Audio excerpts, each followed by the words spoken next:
Qué bueno que podemos estar juntos esta noche para orar juntos, para recordarnos las buenas noticias del Evangelio, también a través de reflexionar en la palabra de Dios. Así que bueno, vamos a pasar a la reflexión de esta noche. Sean bienvenidos todos y bueno, eh, el título de la reflexión de esta noche es el Evangelio en números. Y bueno, si tú has estado haciendo el plan de lectura anual con nosotros durante este mes, pues hemos estado leyendo el libro de números. Si tú no estás siguiendo nuestro plan de lectura anual, te invitamos a que nos escribas aquí a través de Facebook o te acerques a mí o me mandes un mensaje de WhatsApp para que podamos compartirte la información de nuestro plan de lectura y puedas continuar leyendo a partir de donde vamos. Tal vez ya te perdiste la lectura en el libro de números, pero que puedas empezar ahora con nosotros a leer Deuteronomio sería algo muy, muy bueno. Pero esta noche me gustaría que reflexionáramos en cómo podemos ver el Evangelio. El Evangelio de la Gracia, el Evangelio de Cristo en este libro de números.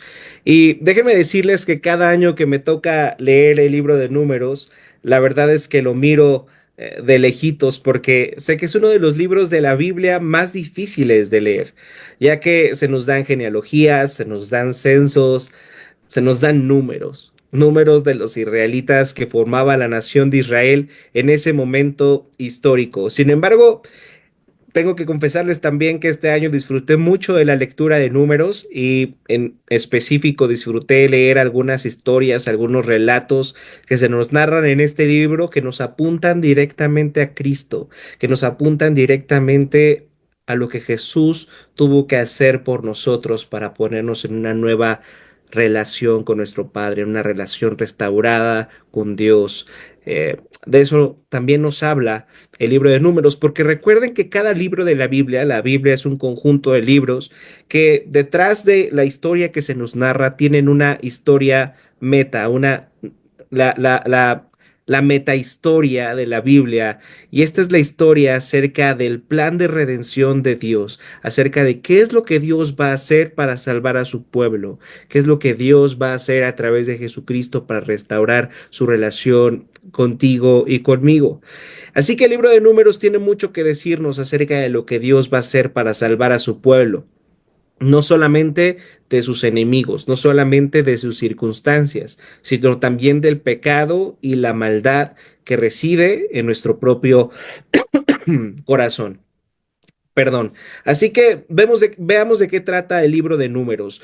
Los acontecimientos que se nos narran en el libro de Números suceden después de que Dios sacó al pueblo de Israel de la esclavitud en Egipto y los llevó al desierto, los llevó al monte Sinaí, les dio su ley, les dio las instrucciones para construir el tabernáculo y también suceden antes de que los israelitas lleguen a la tierra prometida. Así que el libro de Números en realidad trata sobre cómo el pueblo de Dios está en el desierto, sobre cómo el pueblo de Dios vaga por el desierto.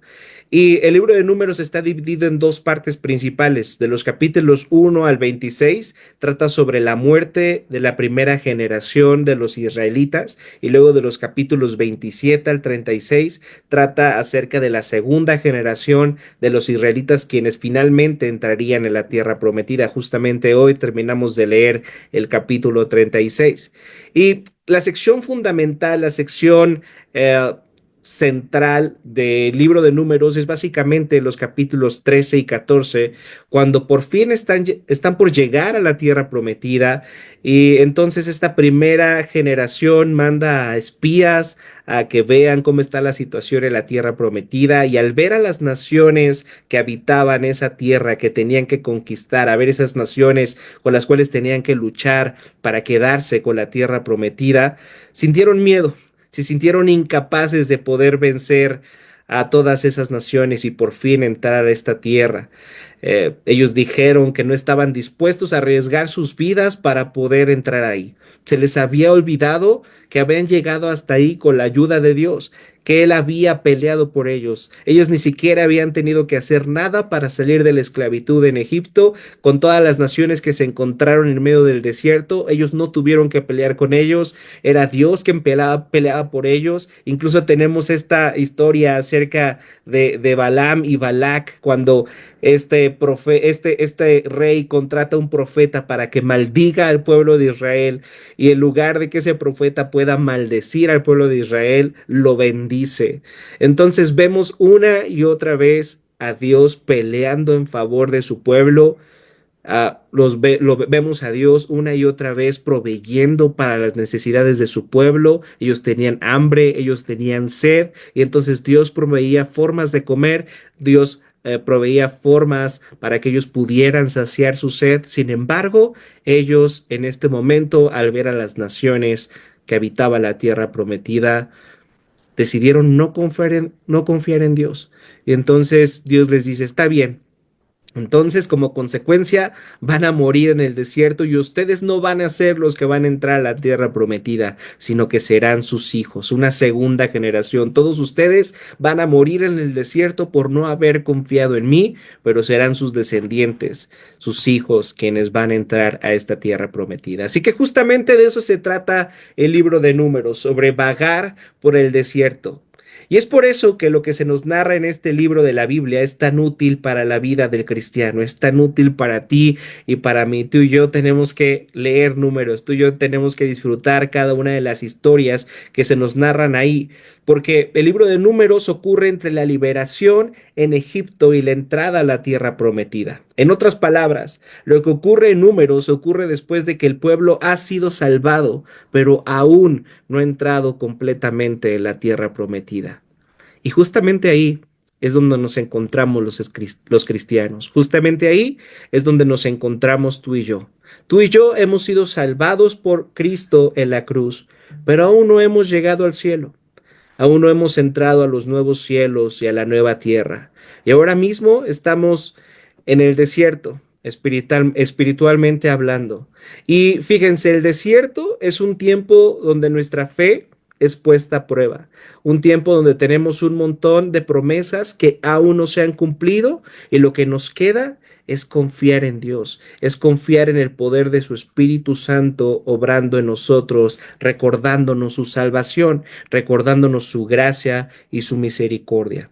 Por eso el libro de Números es tan relevante para nosotros, porque nos encontramos en este periodo de tiempo entre que Jesús ya vino por primera vez a salvarnos de nuestros pecados, a morir en una cruz por ti y por mí, para poder acabar con nuestros mayores enemigos, que es el pecado y la maldad que habita en nuestros corazones. Pero aún estamos en espera de su regreso, para llevarnos a la tierra prometida, para llevarnos a una eternidad a su lado, donde ya no habrá lágrimas, donde no habrá muerte, donde no habrá enfermedad, donde no habrá tristeza, donde no habrá maldad, y solamente Dios bastará. Estamos en ese desierto, en ese momento, esperando a que nuestro Salvador venga.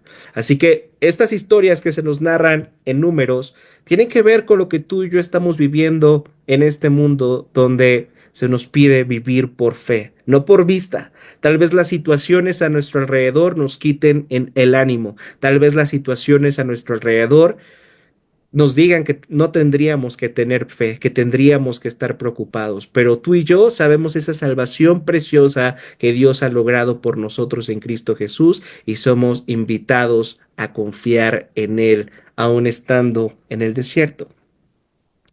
Entonces, el libro de Números es muy honesto, porque al igual que nosotros, el pueblo de Israel le costaba creer en Dios en medio del desierto. Y nos da esta incertidumbre el libro de Números, si en verdad esta nación va a poder llegar a la tierra prometida o no. Y nos preguntamos, ¿qué es lo que Dios tendría que hacer para llevar a esta gente tan rebelde, para llevar a esta gente tan incrédula, tan pecadora e infiel a la tierra?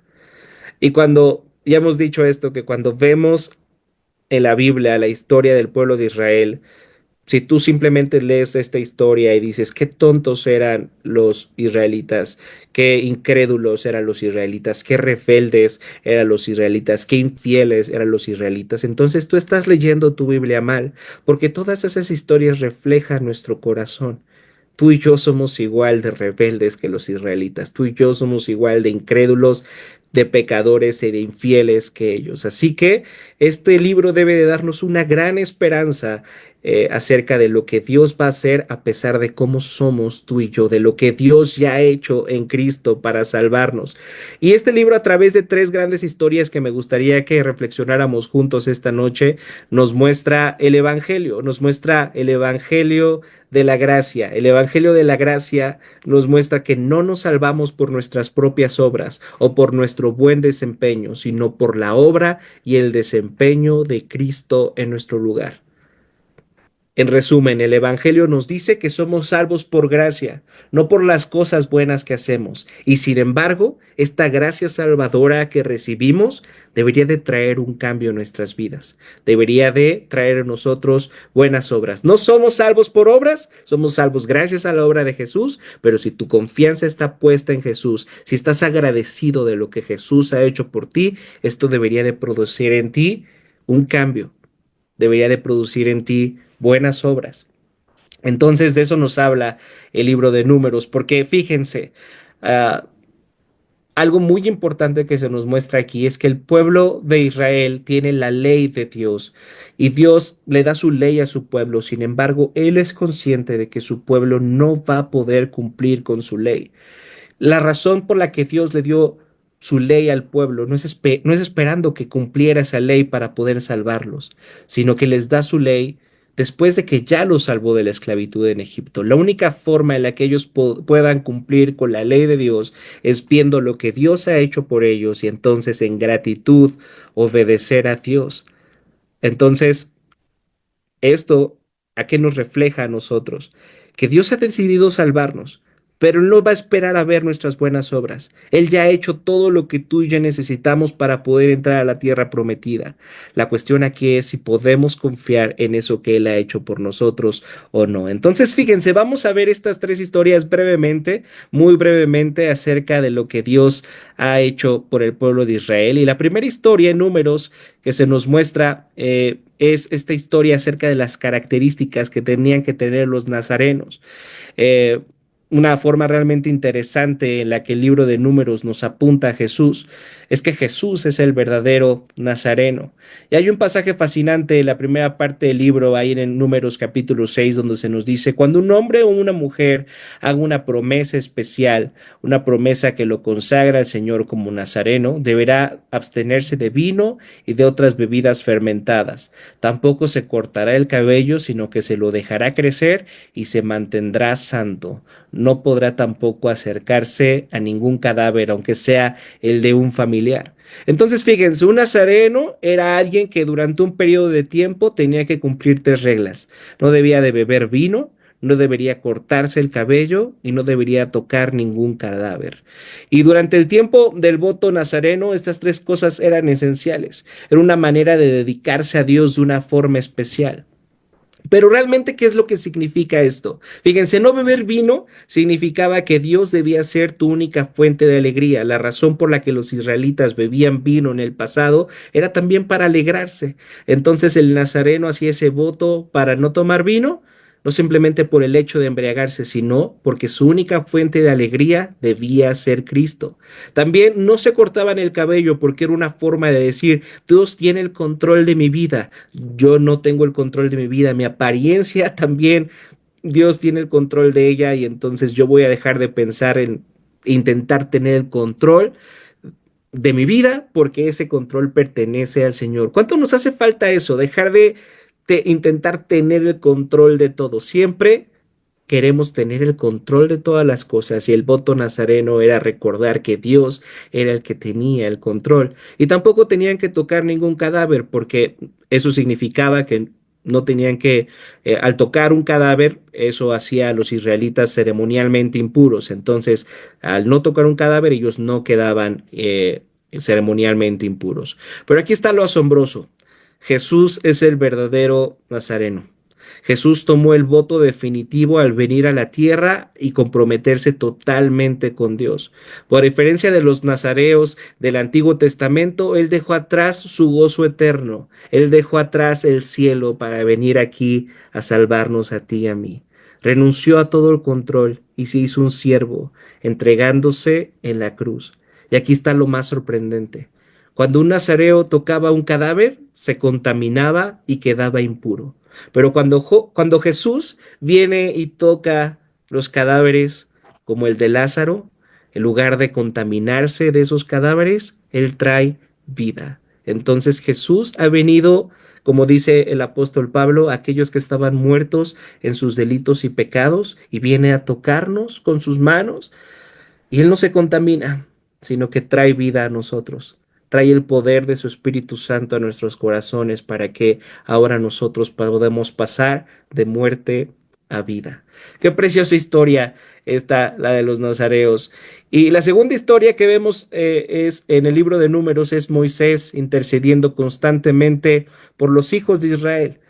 Dios se enoja repetidamente por la desobediencia del pueblo de Israel y Moisés constantemente interviene diciendo, no, no, no, por favor, no les hagas eso, perdónalos. Y Dios constantemente le responde, está bien. Pero en este libro de Números se nos muestra cómo incluso Moisés falla como un intercesor.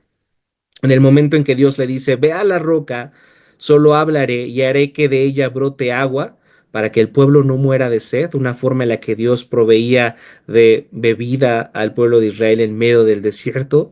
Moisés pierde la paciencia con los hijos de Israel y en lugar de hablar con la roca, golpea la roca.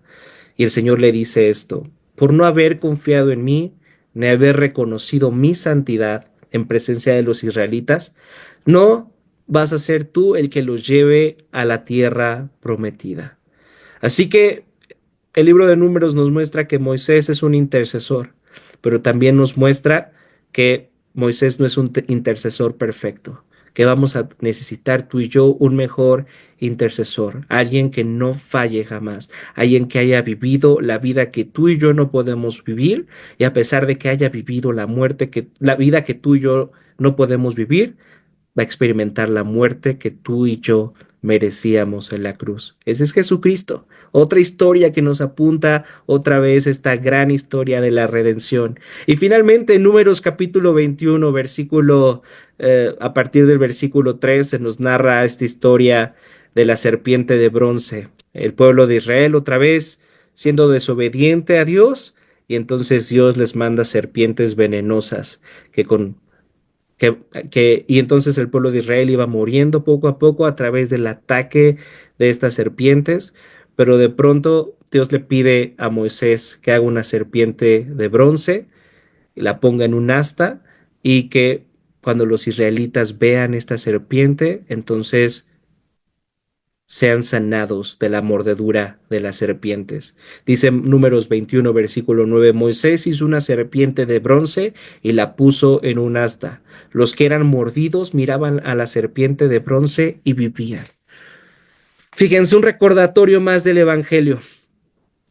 El pueblo de Israel merecía morir por su desobediencia.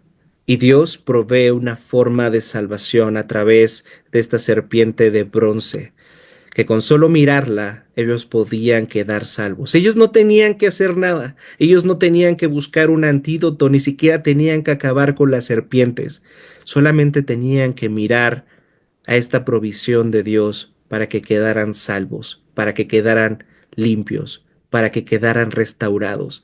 Y luego Jesús en Juan capítulo 3 se nos dice que Él tiene que ser levantado como esa serpiente de bronce en el desierto. Porque Jesús es esa persona a la que tú y yo podemos mirar y entonces podemos ser salvados, entonces podemos ser curados, entonces nuestra relación con Dios puede ser restaurada. Pero otra vez nosotros no tenemos que hacer nada.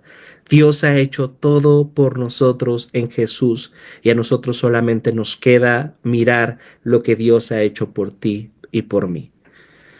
La pregunta ahora es, ¿cómo vamos a responder esta salvación tan grande? ¿Cómo es que vamos a responder a lo que Jesús ha hecho por ti y por mí en esta cruz?